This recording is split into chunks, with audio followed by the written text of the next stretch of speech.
E aí Jesus vai se tornando uma figura dentre tantas figuras que formam uma espécie de macroecumenismo, que nós precisamos estar muito alertas sobre isso, porque esse macroecumenismo enganoso, que nega a divindade de Jesus, vai ser a semente para a futura religião mundial do anticristo. Porque Jesus não é mais um entre muitos. Jesus é o Filho de Deus que se fez carne. Se nós fizéssemos por aí uma pesquisa, perguntando para as pessoas quem é Jesus, muita gente ia falar assim: olha, Jesus é uma pessoa muito boa, Jesus é um ser iluminado, Jesus é um homem muito evoluído, e assim por diante. Gente, é claro que Jesus é bom, é claro que Jesus passou fazendo bem, é claro que Jesus é luz, mas Jesus não é apenas isso. Ele é Deus, está entendendo? Jesus é muito mais do que uma pessoa boa. Jesus é uma pessoa divina. Jesus é muito mais do que alguém que passou a sua vida fazendo o bem. Jesus, ele é verdadeiro Deus e verdadeiro homem. E o arianismo que existe disseminado no mundo moderno, tanto fora da igreja como também dentro da igreja, nós vamos falar sobre isso. No fundo, é uma negação prática da divindade de nosso Senhor Jesus Cristo. Esse que é o problema. E aí vão entrando as falsas doutrinas. E aí vão entrando as ideologias. Por exemplo, às vezes, para quem segue uma doutrina espírita, né? Quem é Jesus? É uma pessoa muito evoluída, mas não é Deus. Às vezes, para quem segue uma doutrina mais esotérica, tem esotérico hoje por aí dizendo que Jesus é um ser de outro mundo, ou um extraterrestre, né? Aí cada um vai colocando a sua projeção naquilo que acredita que é Jesus, está entendendo? E aí vem as ideologias, e aí vem o marxismo, e aí vem o comunismo, e aí vem a teologia da libertação, que reduz Jesus à figura de uma liderança política, e pior, comunista, como se Jesus fosse um cara parecido com Che Guevara, está entendendo?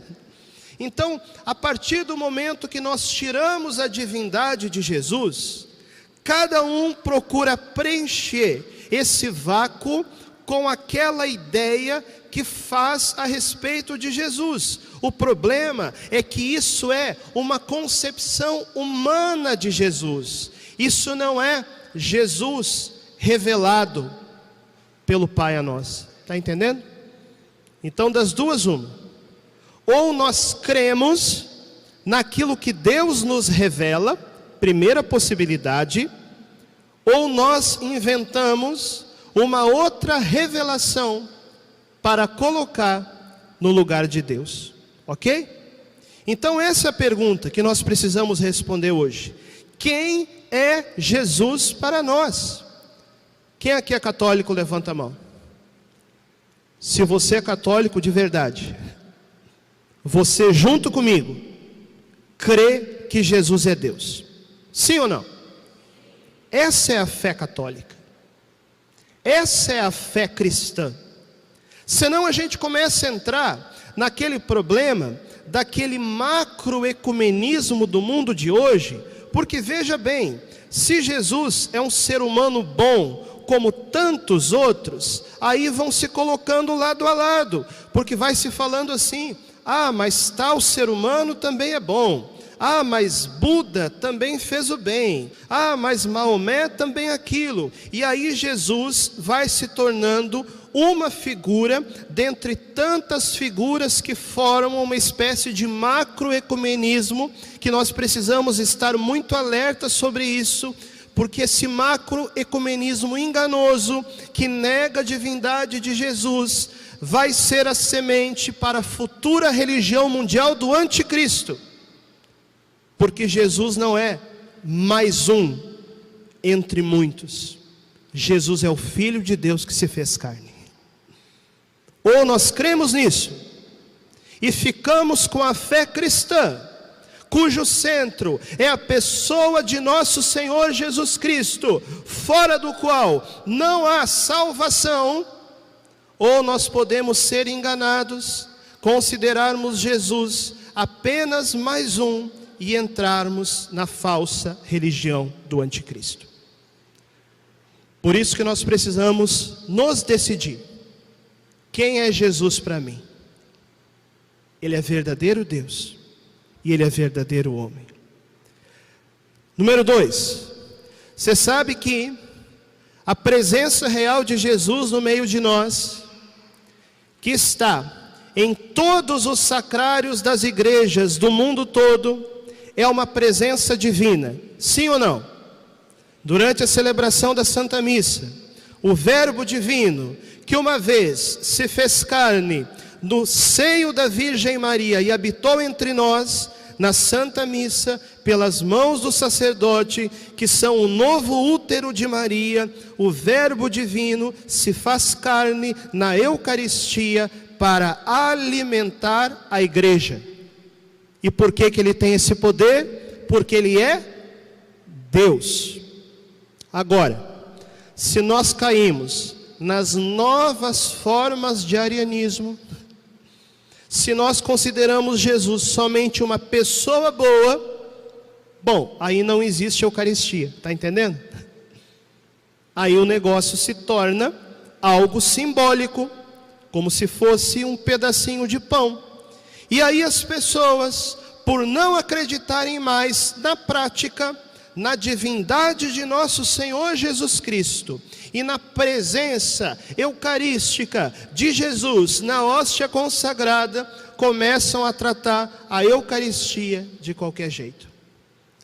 Se você entra na igreja e se você sai da igreja e não faz a sua genuflexão na prática, você está se esquecendo da fé eucarística da igreja.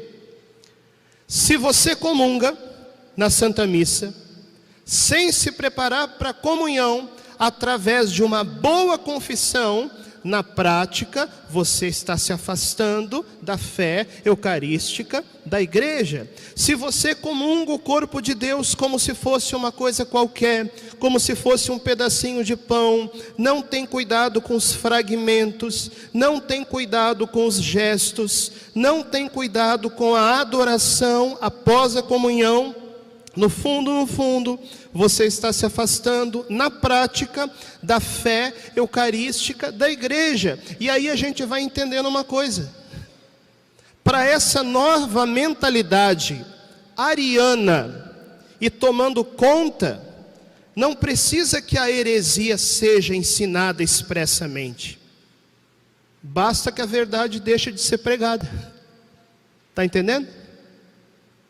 Porque aí a heresia, na prática, mesmo que ela não seja falada, mas quando ela é vivida, se trata Jesus como qualquer um, se trata a Eucaristia como qualquer coisa, bom, a heresia vai se espalhando. Qual que é o antídoto para parar esse processo de apostasia? É fazer o mesmo que Santo Hilário e que Santo Atanásio fizeram, ou seja, combater as heresias com a pregação da verdade. Por isso que o mundo de hoje precisa ouvir dos católicos. Número 1, Jesus Cristo é Deus verdadeiramente. Número 2, a Eucaristia não é um símbolo, mas é a presença real de Deus nos nossos altares. E quando nós temos essa fé cristológica e essa fé eucarística, aí sim, nós temos a segurança de estarmos na fé católica. A mesma que foi defendida por Atanásio, por Hilário, Agostinho, São Tomás de Aquino e tantos outros. Aí eu pergunto mais uma vez para você: Você é católico? Então adoremos nessa Santa Missa a presença real de Deus, que daqui a poucos minutos se fará carne no altar, pelas palavras da consagração.